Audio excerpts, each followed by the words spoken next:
Excuse me. I know you didn't think anyone would catch you, but you just slammed your door into my car. The least you can do is say you're sorry, lady. You don't have to take that tone. It's not like I'm hurting your resale value.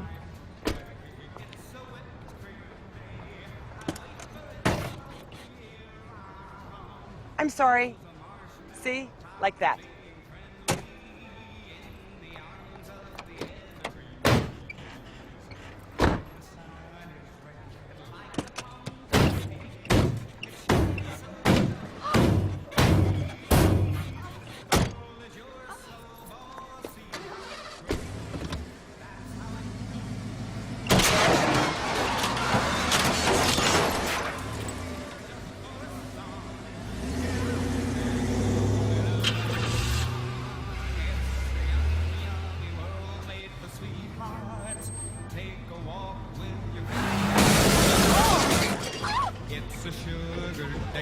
What if spring is late and winter it's a marshmallow world?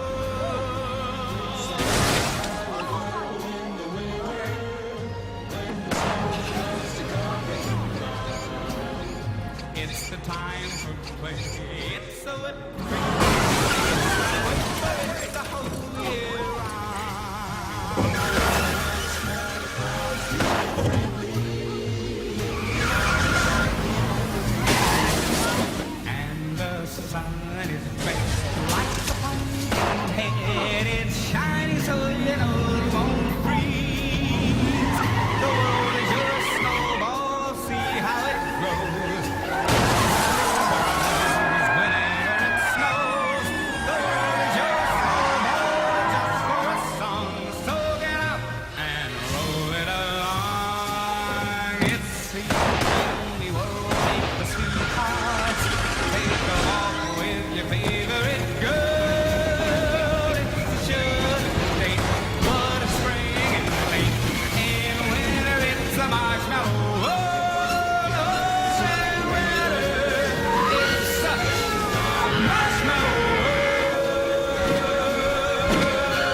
I don't know if it would surprise you to know that we're talking about revenge this morning and escalating.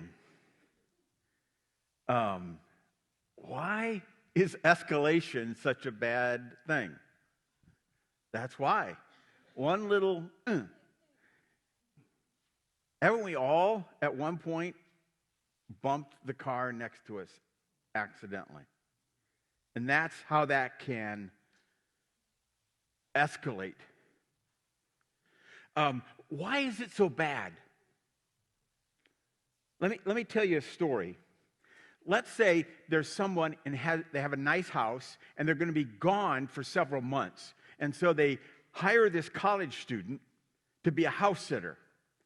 And they show them all around the house and they said, listen, live here, try to clean up after yourself, but really, your only responsibility is this one thing. As you go in and out of the garage, occasionally some leaves will blow into the garage. All we're asking you to do is to every now and then sweep the leaves out of the garage. That's it. And we'll be back in a couple of months. Well, something happens, and the owner of the house, because of something at work, has to come back like a month. And so they thought, you know what? I'm just going to, since I'm in town, I'm going to stop by and take a look at the house and see how things are going. So as he pulls down the street, he can't believe it. There are cars all over the street. There are cars in the yard, in the shrubs. There are cars in the neighbors' yards. There is a car halfway into the pool in the backyard. And there are college students all over the place. There are windows that are open. There are windows that are broken. There's a guy on the roof. He's got a bottle of whiskey in one hand, and he's trying to balance as he walks down the edge of the roof 2 stories up. You are that man who just walked into that house. What do you do first? You look at that mess. What's the first thing you're going to do? What's the first thing you would take care of? Kick everybody out. Shoot them. Yeah, it's a big mess, right? How many of you, the first thing you would ask that college student that's supposed to house sit, did you sweep the leaves out of the garage? That would not be your question, right? There are many bigger things. I'd probably get the guy off the roof, first of all, get the cars out of the other people's yards, get the car out of the pool, those kinds of things. So that's kind of a picture of God and the children of Israel. God comes in and he looks at these people, and it is a mess. Their behavior is a mess. Wait, you're doing what? You're doing that? Oh. Where does he start? Where does God start? You see, it took 10 plagues to get the children of Israel out of Egypt. And it took 40 years to get Egypt out of the children of Israel. God shows up with that mess and he goes, where do I start? And so God starts working his way through the behaviors of his people, and he gives them the law. He gives them the law that is what are the first 5 books of the Old Testament. He gives that to you, and I want you guys to live like this. Now, it's not the final, like this is permanently how I want you to live, but that's the starting place. This is how I want you guys to behave. And so that's why God gave them the law. And the reason is he wanted his nation, Israel, to be show and tell for the rest of the world. And God could go, people say, God, what are you up to? Well, see my nation? See how they're behaving? And they fell woefully short of that. But in Leviticus 24, this is one example of how they were supposed to live. Leviticus 24, verses 18 through 20. Anyone who kills another person's animal must pay for it in full. A live animal for the animal that was killed. Anyone who injures another person must be dealt with according to the injury inflicted. A fracture for fracture, an eye for an eye, a tooth for a tooth. Whatever anyone does to injure another person must be paid back in kind. That was a drastic change from the world around them. The world around them, what was that like? The video at the very beginning. You did that, I did this, bang, bang, bang. It wasn't just eye for eye. And the idea is, let's keep this from escalating. Let's nip it in the bud. Let's keep it from escalating. Okay, somebody hurt you. You're limited to only doing exactly what happened to you. Somebody knocked out your tooth. You can't knock out all their teeth and kick them in the face. You can't do that. Just one tooth. And can you imagine that? I mean, I've had to stop and think this week. What was that like? We're working and somebody elbows me in the face and knocks out my tooth. So what do? I would probably take a nail punch, and go like, okay, hold still. Can you imagine even doing that?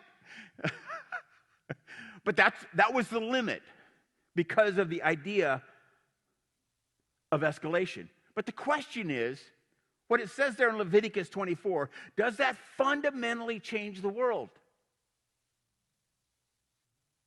No. Theoretically, it would stop it from escalating. It would stop it from being 2 cars totally destroyed in a parking lot. But it doesn't escalate it. It simply puts a lid on it. Puts a lid on a boiling pot. It doesn't stop it from boiling. It just puts a lid on it. So, it didn't fulfill God's ultimate plan. God started with the big mess and tried to get it to settle down. But when Jesus came, Jesus went to the heart of the issue. Notice what Jesus says in Matthew chapter 5, starting in verse 38. You have heard the law that says punishment must match the injury, an eye for an eye and a tooth for a tooth. We just read that. But I say, do not resist an evil person. If someone slaps you on the right cheek, offer the other cheek also. If you are sued in court and your shirt is taken from you, give your coat too. If a soldier demands you carry his gear for a mile, carry it 2 miles. Give to those who ask. Don't turn away from those who want to borrow. So that's what Jesus said. Jesus is pointing out that the way you react to an offense is hurting you. The way that you're reacting to an offense is actually hurting you. And he was saying, listen, this eye for eye, tooth for tooth, it's hurting you. How? That's what we're going to take a look at this morning. Jesus says to us as his followers that we need to take it further. Instead of just looking at the behavior, we need to look at the heart. Remember, this is the radical approach of Jesus, the subtitle to this series, the radical approach. And radical means to go to the root, go to the very root. More than putting a lid on it, it's to keep the pot from boiling in the first place. So, what do? We need to back up a little bit, and a couple of things we need to understand. One is that hurting people hurt people. When people are hurting, they hurt other people. Another way I've heard this is that pain that is not transformed is transmitted. When people are going through stuff, they tend to take it out on other people.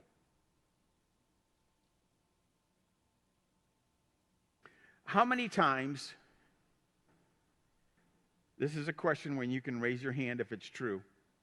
How many times have you bit somebody's head off and they weren't the person that caused the issue? Guilty, Your Honor. Yeah. That is evidence that hurting people hurt people. Somebody does something to you, right? And later on in the day, you snap at somebody else and they're like, what did I do? It wasn't you. It was somebody else. So here's the point. We need to be understanding when somebody does that to us.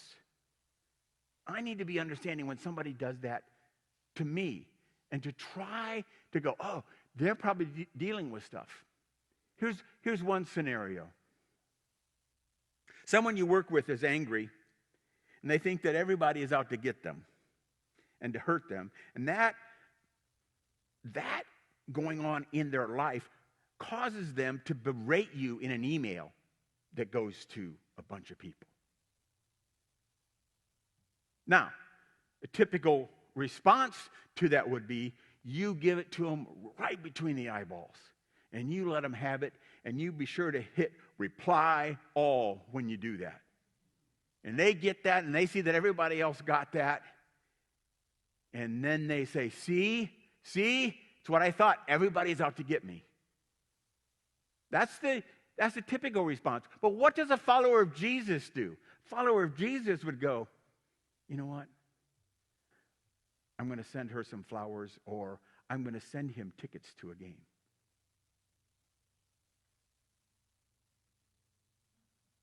What? And that softens, that goes right to the heart of an issue. Another scenario. A woman gets a phone call that her husband's annual physical turns into him being admitted to the ICU. in very serious condition. And so she drops everything and gets in the car, and she is flying to the hospital as fast as she can. And she is running red lights. She's budging in line. She's doing stuff. And people in traffic are getting really ticked off.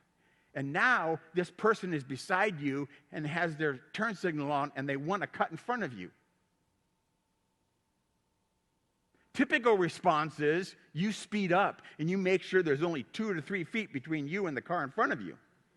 And you just kind of nudge over toward them like, come on, make my day, right?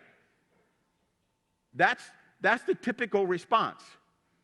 I've seen people that drive like that.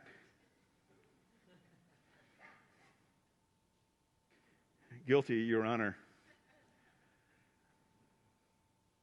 But what does a follower of Jesus do in that situation?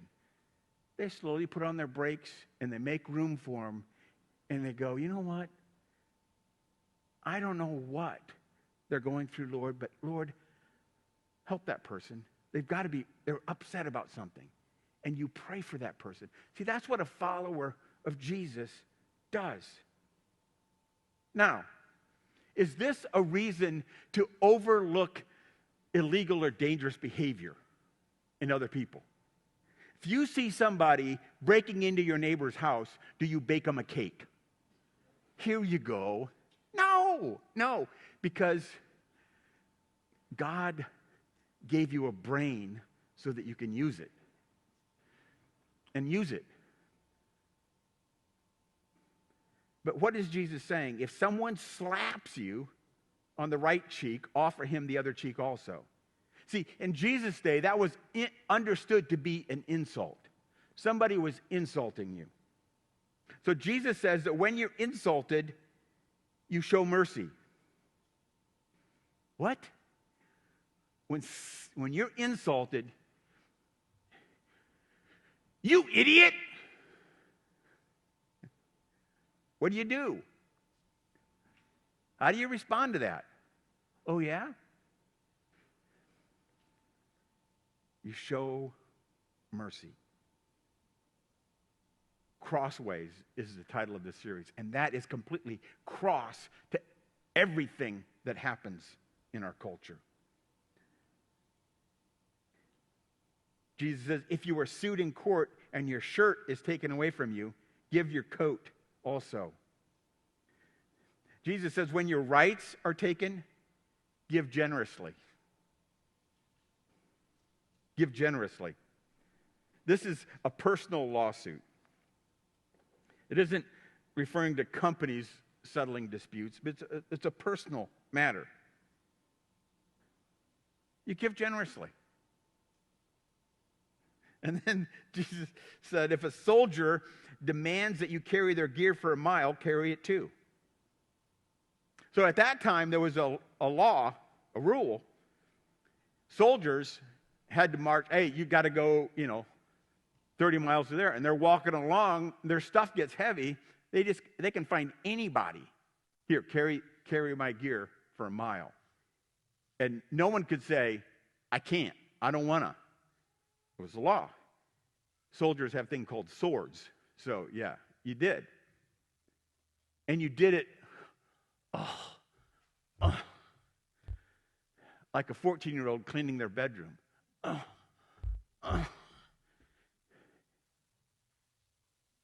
And when that mile was done, you dropped it right there because that was all I have to do. But Jesus is saying, no, go two. Go two.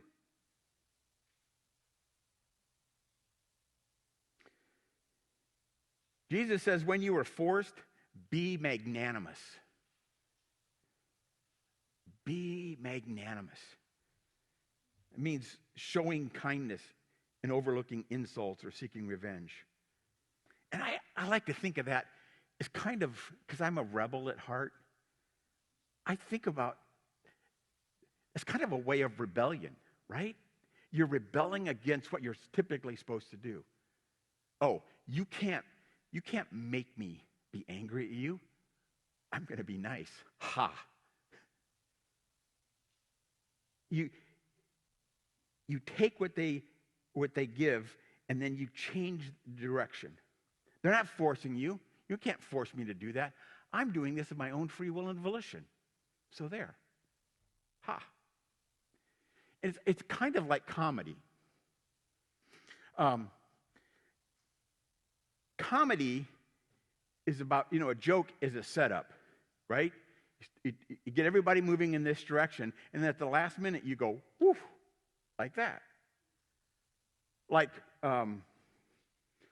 when my son was in high school, I was at an event at the school, and another dad came up to me and said, "What year is your son in?" And I said, 2006. "What year is your son in?" You time traveler. What? You change the direction.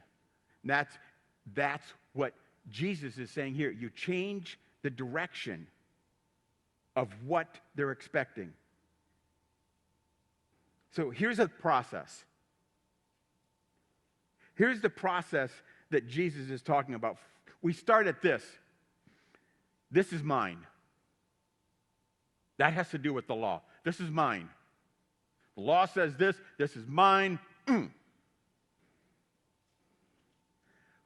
Who starts out teaching babies? You remember parents teaching your babies to say mine? Mama, dada, and mine. They learn it in that order, right? Mine. Mine. And by the time you're an adult, you say that where you clench your teeth. This is mine. Right? That's where it starts. And then the next step is, this is not yours. This is mine, this is not yours. I went to high school with a guy named Mike. Mike grew up in the south side of Chicago. When Mike ate lunch, he put his elbows down beside his tray, and he ate like this. Because that's how you ate in Chicago. Because if you didn't, they would steal your food. And I had another friend named Levon that thought he would have fun with Mike, and he tried to take something off of Mike's tray. Levon got stabbed in the hand with a fork. He had a lot of fun in school. We do that with our stuff, don't we? This is not yours. If you come to my house and you find out my wireless name, let me explain why I named it what I did. I got on my phone and I saw all the other wireless things in our neighborhood. Somebody, I don't know who it is, there says, "Not yours." Not yours. You know what mine's called? Yours. You can drive by and check it out. That's what it is. I didn't give them the password, but I would share it. We do that. It's protection. This is not yours. It's mine. But here's the process. But then when we become a follower of Jesus, what happens? This is God's. Wait a minute. If I belong to God, then everything that I have, what? Belongs to God. And it's surrender.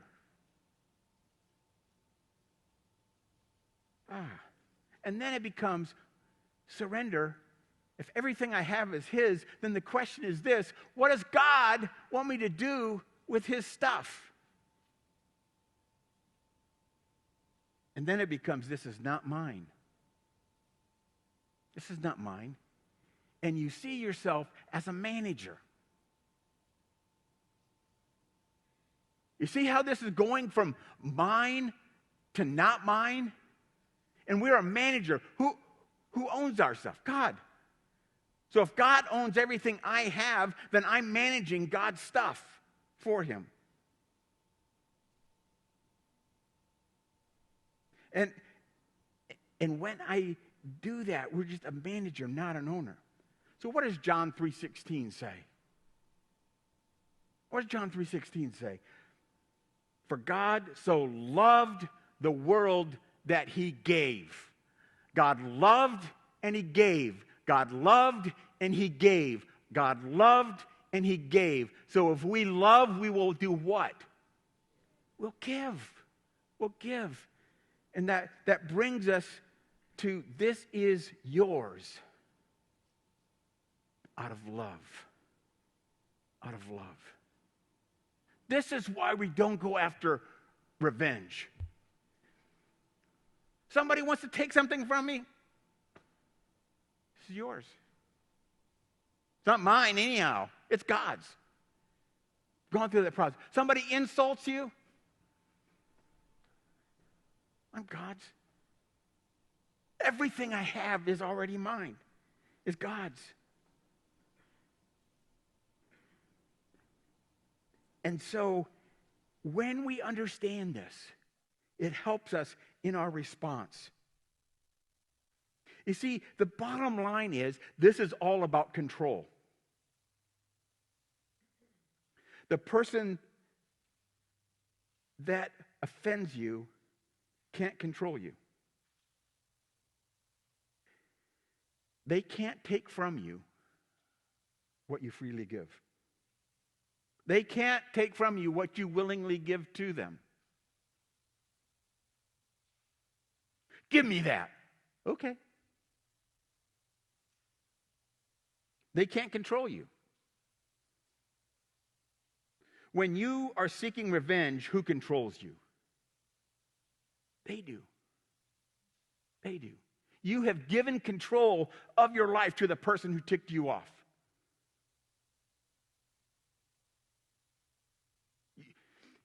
Somebody does something to you, and you spend your day going, I could do this and that. Right? And you're going through all the things you can do to get even.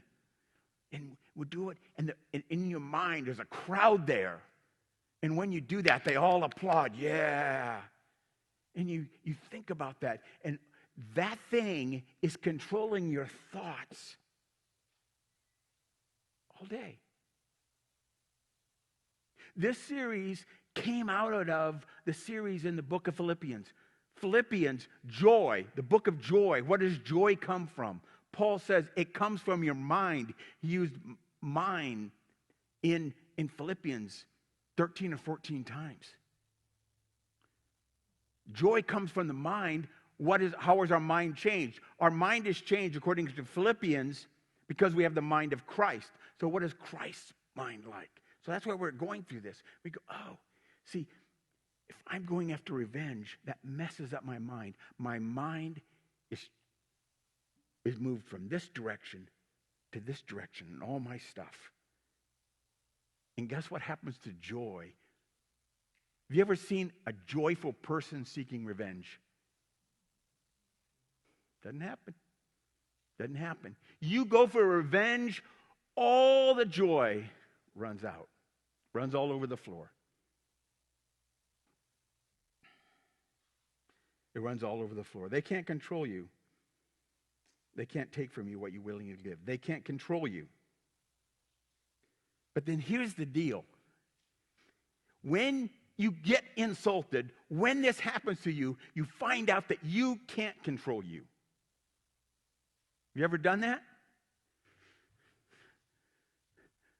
If somebody says, don't be revengeful, don't be revengeful, don't be revengeful. Don't think about a purple elephant. Don't think about a purple elephant. Don't think about a purple elephant. What are you thinking about? Purple elephant. You get to the point in this process, don't seek revenge. What are you going to do? That's our tendency. You can't control you. And it forces you to rely on someone else. You can't do this by yourself because God must control you. When people insult you and force you to do stuff you don't want to do, that forces you to go back to God and go, God, I can't love them the way they should be loved without you, without your love flowing through me. God, you have to do that. God, you have to do that. And the way you react to an offense can heal you. Why do you think God allows people to insult you? Why do you think God allows people to push you around? He wants to heal you. He wants you to get offended and then remember this passage and go, wait, I need to show them mercy, but I can't do that. God, you got to help me. And God helps you, and God heals you in that process. That's why Jesus said what he said in the passage this morning. How are the offenses that you receive affecting you? Are you bitter or better? I worked with a young lady who was mistreated. If it were in my power to change the situation, I would have done it. But she was stuck between a rock and a hard place. And I said, you just have to make the choice to get better or to be bitter. And if she were here this morning, she would say that one decision changed the whole trajectory of her life. And God is using her in a ministry today because she made that choice. And it was a huge choice. So on a spectrum, how are you dealing with the offenses? Over here on one end, you're... Or over here on the other end saying, oh man, I've let it go. And God's working in that relationship. Where are you at in that relationship, on that spectrum? Here's a good example. So yesterday I was at a drive-thru and Chloe dropped her Mickey Mouse or something and was having a nervous breakdown. So I was leaning down trying to find it so that I could silence her. And apparently the person in front of me in the drive-thru had proceeded forward, not upward. That'd be weird if he just took off flying. Anyway, all of a sudden the lady behind me acts as if I have ruined her life completely. She started slamming on her horn and throwing her hands up. And I was looking, and she is mad, foaming at the mouth. You know what I did? I got out of the car and I punched her in her throat. I'm just kidding. I didn't do that. I wanted to for a split second, but I didn't. I actually, I pulled up and I proceeded to pay for that woman's coffee. Because here's my thought process, okay? She's going through something this morning. And if I would have tried to get out of the car and give her a hug, it would have been super awkward. So I just bought her a coffee and I left. Life is really short.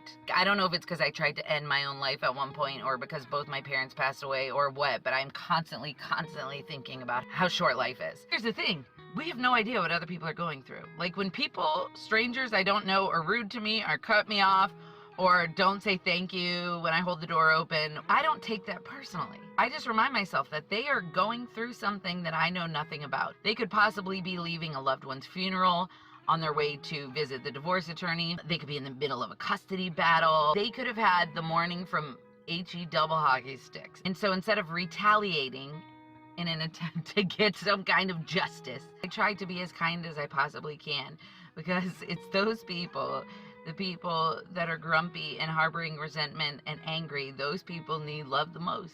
Those people who are often the hardest to love need love the most. Isn't that a great perspective? The way that you react to an offense can heal you. And God wants us. What's our purpose here? To share the love of Jesus. To renovate our community with the love of Jesus. How do we do that? In these little things that happen on a regular basis. Love people, and love people. Would you stand with me?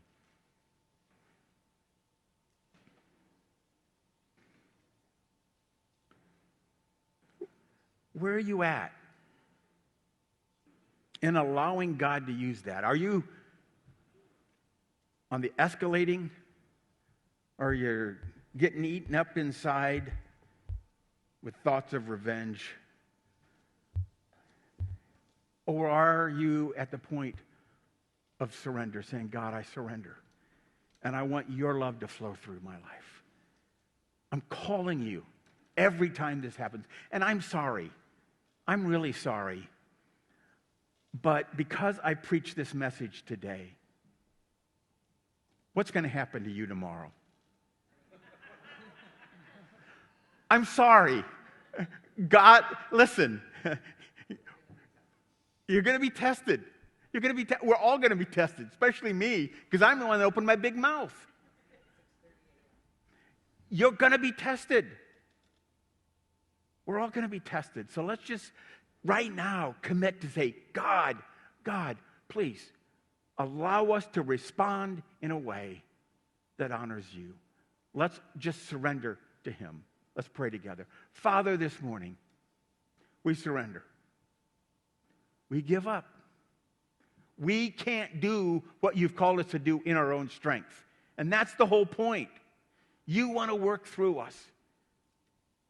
You want us to invite you in and to take control. Father, thank you. Thank you for what you're doing. But more than that, thank you for what you're going to do in these little interactions we have this week. Might you reign as we obey you the best way we know how. Use those acts of obedience as beacon lights so people can see the love that you have for them. If they can't see your love in our lives, then we've blown it. Help us, Father, to reflect you, to be salt and light, to love others the way you've loved us. Thank you for what you're going to do in us and through us. In Jesus' name, amen.